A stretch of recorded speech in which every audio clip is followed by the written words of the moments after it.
Hello everyone, good morning. Welcome to RSPS online classes.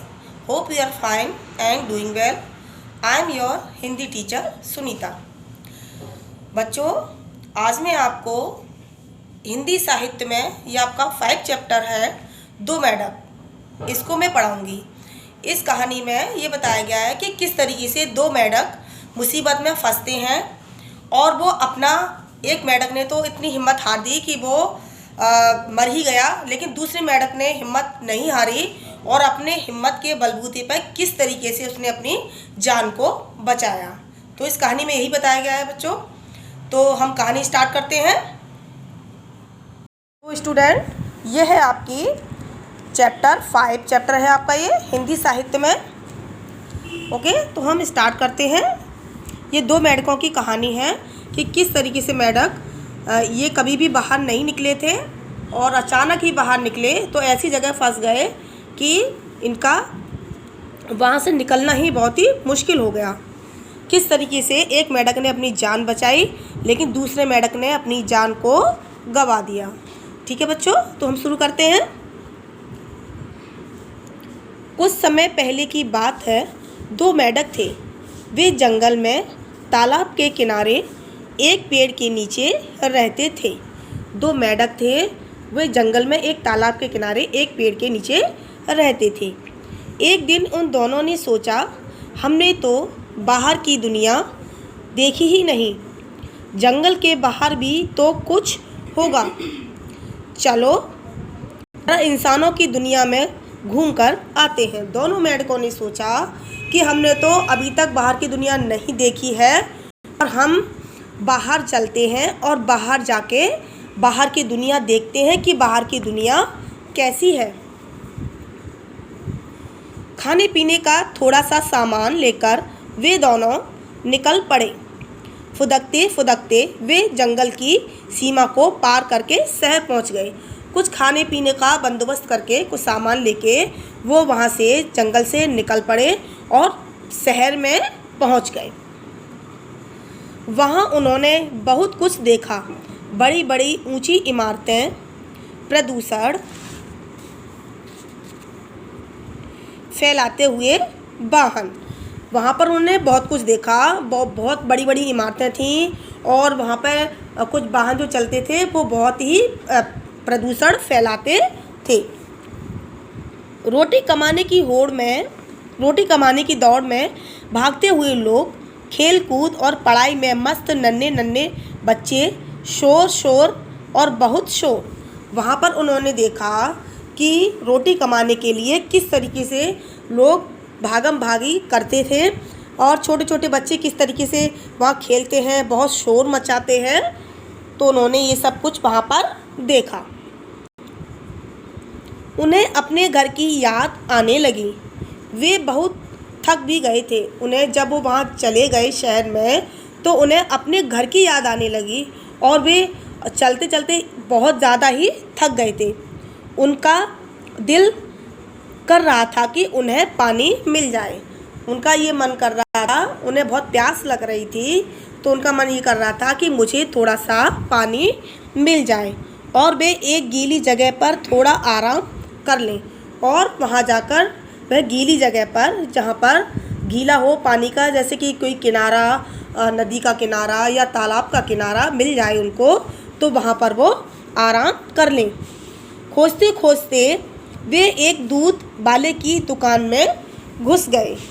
वो जब बहुत ढूंढा सब कुछ तब उन्हें नहीं मिला, तो उन्होंने एक दूध वाले की दुकान मिली, वो उसमें जाके घुस गए।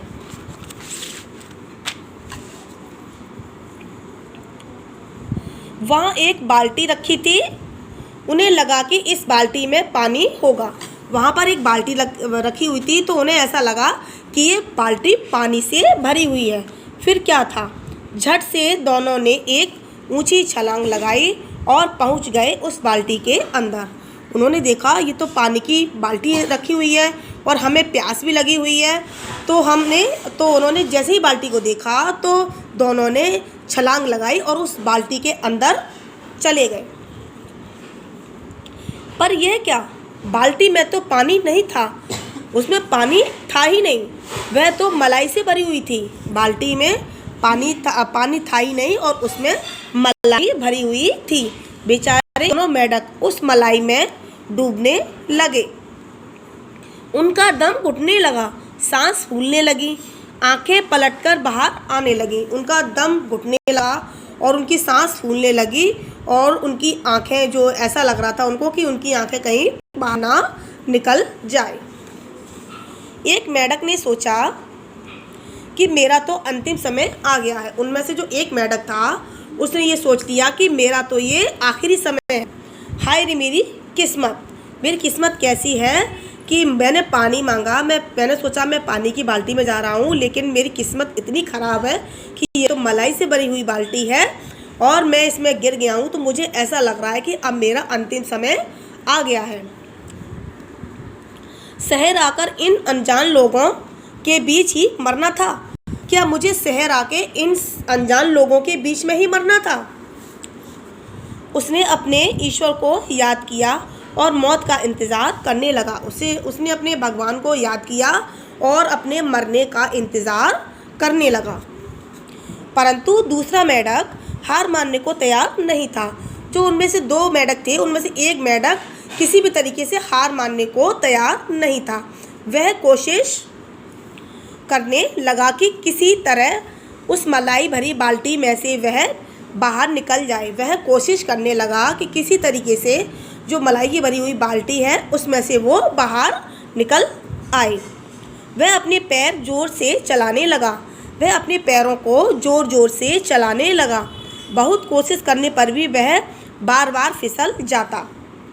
वो इतनी कोशिश कर रहा था, उसके बाद भी वह बार बार उसमें से फिसल रहा था। फिर भी उसने अपना दिल छोटा नहीं किया, फिर भी उसने अपना मन को छोटा नहीं किया और वह कोशिश करता रहा। हिम्मत का दामन नहीं छोड़ा, वह लगातार कोशिश करता रहा और अपने पैर चलाता रहा। उसने हिम्मत नहीं हारी दूसरे मेंढक ने और वह लगातार पैरों को अपने चलाता रहा। अरे यह क्या? अचानक उसने देखा कि वह ऊपर उठने लगा है। उसने देखा कि मैं किस तरीके से ऊपर उठने लगा हूँ। जब पैर चलाएगा तो वो मलाई जो है, मलाई घी में तब्दील हो गई, मक्खन हो गया उसका। वो तो मक्खन के सहारे ही वो जो दूसरा मेंढक था वो ऊपर आने लगा। अचानक उसने देखा कि वह ऊपर उठने लगा है। उसके लगातार जोर से पैर चलाने से मलाई भी लगातार हिल रही थी और वह मक्खन बनने लगी। मेंढक ने उम्मीद की लहर दौड़ आई। मेंढक में उम्मीद की एक लहर दौड़ आई। उसे एक थोड़ी सी आस आ गई कि मैं यहाँ से बच सकता हूँ।